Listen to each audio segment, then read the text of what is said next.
আমি মিন্টু, তুই ওকে মারছিস কেন? তুই জানিস না ওর মায়ের অনেক টাকা আছে বলে ও মানুষকে মানুষ মনে করে না, আমার সাথে যখন তখন যা তা ব্যবহার করে।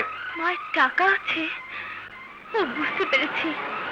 আপনি বোধহয় আমাকে কাকুলি ভেবে ভুল করছেন। আমি কাকুলি নই, কুহেলি। কাকুলি নও? তাহলে তুমি আমাকে ছেঁড়া স্যান্ডেল উপহার দাওনি? না না, এমন কাজ আমি কখনো করতে পারি না।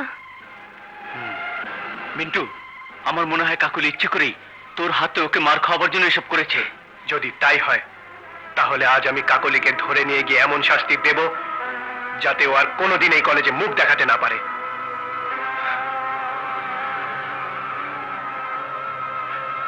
কোহেলি, আমাকে তুমি ক্ষমা করো।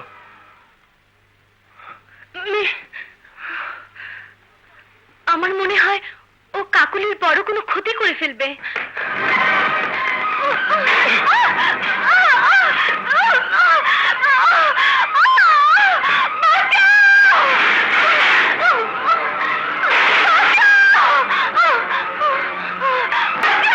মিন্টু, মিন্টু, এসব তুই কি করছিস? আমার কথা শোন মিন্টু, ছেড়ে দাও ওকে। না মিন্টু ভাই, না, তোমার পায়ে পড়ি। ওর এত বড় ক্ষতি তুমি করো না। ও ভুল করেছে, ওকে শেষবারের মতো ক্ষমা করে দাও।